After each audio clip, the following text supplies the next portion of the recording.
지난 2023년 기준 국내 300인 이상 사업체의 정규직 대졸 초임은 평균 5,001만 원으로 처음으로 평균 5천만 원을 넘어섰습니다. 34세 이하 정규직 대졸 신입 사원이 받는 급여에 상여금 같은 특별급여를 더해 평균을 낸 겁니다. 국내 대기업 대졸 초임은 일본보다 높은 걸로도 파악이 됐는데요. 한국의 500인 이상 대기업 대졸 초임의 구매력을 환산해보니 일본 1,000인 이상 대기업에 다니는 대졸 신입사원보다 57.9%가 더 높았습니다. 대졸 초임은 사업체 규모에 따라 격차가 컸는데요. 300인 이상 대졸 초임이 5천만 원을 넘어서는 동안 300인 미만 사업체 평균 대졸 초임은 64.7%에 그치는 3,238만 원으로 집계됐고, 이마저도 정상 근로시간을 초과해 추가로 주는 초과 급여를 포함하면 5인 미만 사업체 초임의 경우 300인 이상 사업체의 절반 수준에 그쳤습니다. 이처럼 초임 연봉의 양극화가 계속 심해져 가운데 국내 대학 졸업생의 취업률은 더 떨어졌습니다. 교육부가 재작년 말 기준 취업 현황을 조사해 보니 일반 대학교는 물론 교육대학과 전문대학도 전년에 비해 취업률이 뚝 떨어진 건데요.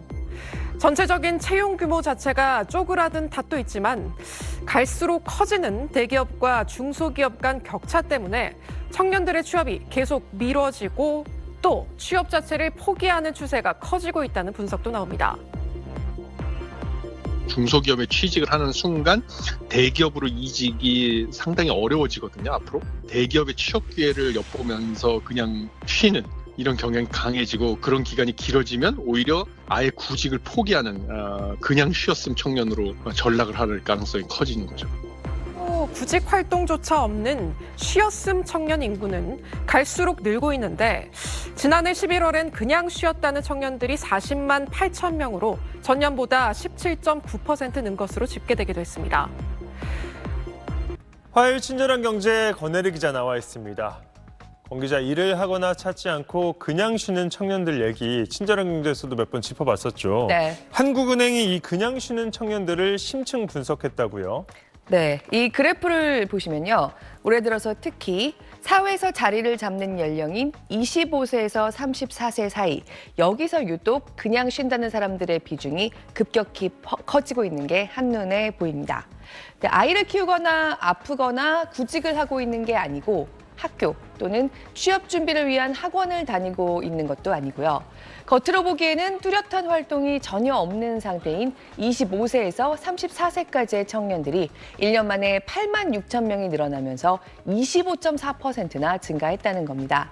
35세 이상의 인구에서는 경제활동을 하지 않는 사람들 중에서 그냥 쉰다는 사람들의 비중이 정체돼 있는 것과 대조적인 모습입니다. 한국은행 연구진이 좀 더 자세히 들여다봤더니 취업을 해본 적이 있는 청년들 중에서 그냥 쉬는 사람들이 늘고 있었습니다. 첫 일자리를 찾다가 바로 쉬지는 않습니다. 일을 해봤는데 취업 경험이 있는데 쉬었음 쪽으로 이탈하는 사람들이 올해 이렇게 늘어났다는 겁니다. 그런 취업을 해서 일을 하다가 그만두고 그 다음부터 쭉 쉬는 경우가 많다는 거죠. 네. 이런 이유가 있겠죠. 사실 올해 들어서 증가세가 특히 눈에 띄는 거는 여기 보시는 것처럼 마지막 일자리를 본인이 원하지 않았는데 그만뒀다는 사람들입니다. 이런 사람들이 거의 코로나 대유행 기간만큼 늘어나 있습니다. 임시직이었다가 계약이 끝났거나 다니던 회사가 폐업했거나 자리가 없어지는 경우도 있죠. 주로 어떤 청년들이 이렇게 원하지 않았는데 마지막 일자리를 그만둔 다음에 쉬고 있는가? 일단 서비스업 종사자들 중에서 급격히 늘었습니다. 내수 부진으로 직격탄을 맞은 서비스업 분위기가 여기서도 나타납니다. 기업 규모로는 중소, 중견 기업에서 증가하고 있습니다. 그래도 전반적으로 35세 이상에서는 여전히 고용률이 꾸준히 오르고 있는데 청년층의 고용률은 올해 초부터 낮아지기 시작했습니다. 그때그때 자리가 나면 채우는 수시 채용, 바로 일을 시킬 수 있는 경력직을 선호하는 분위기가 점점 더 뚜렷해지고 있는 데다가 경기까지 얼어붙다 보니까 더더욱 비용도 적잖게 드는 대규모 공채를 기피하는 분위기가 커지고요. 신입들이 일을 찾기 쉽지 않은 것도 영향을 미칩니다. 이렇게 경기 탓도 크지만요. 사실 전체적으로 보면 그냥 쉰다는 청년 중에서 더 큰 비중을 차지하는 것은 마지막 일자리를 본인이 원해서 그만두고 나온 사람들입니다. 코로나 이후로 추세적인 증가가 보이는 것도 이들입니다. 근본에는 구조적인 요인이 있다는 겁니다. 청년층 일자리의 질이 여러모로 코로나 대유행 전보다 낮아졌다는 게 한국은행 연구진의 지금 노동시장에 대한 분석인데요. 청년층의 교육 수준은 높다 보니까 이른바 미스매치, 고학력 청년들이 만족할 수 있고 공부한 걸 활용할 수 있는 양질의 일자리가 부족한 구조적인 불일치가 점점 더 커지고 있다는 겁니다. 네, 권 기자 말대로 이게 그냥 요즘 세대 이야기다 이렇게 보고 넘어가면 안 될 것 같습니다. 네, 지금의 신흥 청년들이 일본에서 나타났던 모습처럼 아예 구직 의지를 잃은 사람들로 남지 않을 대책을 강구해야 한다는 게 한국은행의 우려입니다.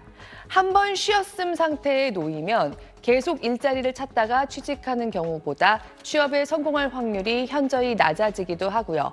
1년 미만이라도 한 번 그냥 쉬었다는 사람들이 늘어나면 그 이상으로 길게 쉬는 사람들도 따라서 늘어나는 게 이미 과거에도 보였던 경향이란 겁니다. 근데 일본을 보면 2000년대 초반에 특히 청년 니트족이 문제가 됐는데요. 이후 지금까지 20년 동안 그때 청년이었던 세대에서 40대 니트족, 50대 니트족이 이어지는 모습이 보입니다. 일본의 경우처럼 이제 향후에 인구가 감소하고 그러니까 노동력 부족이 심화될 경우에는 그러니까 청년층 고용 여건이 개선될 가능성도 있습니다. 그럼에도 불구하고 청년층에서 이렇게 일자리 경험이 없고 교육 훈련도 받지 않는 이제 쉬어쓰는 인구가 늘어나는 것은 향후에도 이 해당 세대에게 약간 부정적인 영향을 미칠 가능성이 큽니다. 일본이 그랬던 것처럼 지금 사람이 워낙 줄고 있기 때문에 이 다음 세대의 고용률은 다시 올라갈지 모른다. 하지만 지금 청년 세대에서 그냥 쉰다는 사람들이 늘어나는 상황을 해결하지 않으면 이 세대에서 앞으로도 일정 이상의 인구가 지금과 같은 문제를 안고 니트족으로 남을 수 있다는 우려입니다. 네, 권혜리 기자 잘 들었습니다. 구직 활동도 하지 않고 일을 쉬고 있는 사람의 10명 중 3명은 25세에서 34세의 청년층으로 1년 사이 8만 6천 명 늘어난 걸로 조사됐습니다. 한국은행은 청년층 쉬었음 인구가 전체 쉬는 인구에서 차지하는 비율이 지난해 4분기 22.7%에서 올해 3분기 29.5%까지 상승해 42만 명을 넘어섰다고 밝혔습니다. 쉬었음 인구는 특별한 사유나 교육 훈련 없이 노동시장에 참여하지 않는다는 점에서 잠재적인 노동력 손실을 나타내는데 청년층이 원하는 일자리가 없는 구조적 요인과 고용 상황 자체가 나빠진 경기 요인이 모두 작용한 데 따른 것으로 분석됩니다. 쉬었음 증가세는 대부분 취업 경험이 있는 청년층에서 나타나는데 이들이 노동시장에 진입하지 않고 쉬는 게 아니라 취업을 경험한 이후 쉬었음으로 이탈한 사례가 늘었기 때문입니다. 한은은 청년층 자발적 쉬었음이 추세적으로 증가하는 이유로 일자리 부조화 등 구조적 요인을 꼽았습니다. 청년층은 교육 수준이 높고 일자리를 자발적으로 선택하는 경우가 많은데 청년층 고용의 질이 코로나 이후 추세적으로 하락하고 있다는 것입니다. 실제로 비자발적 사유로 쉬는 청년층은 주로 300인 미만 중소기업, 대면 서비스업에 종사했던 것으로 분석됐습니다. 한은은 쉬었음 상태가 장기화하면서 이들이 노동시장에서 영구 이탈할 가능성이 있다며 이들을 다시 노동시장으로 유인하려는 정책적 노력이 필요하다고 강조했습니다. SBS 김수영입니다.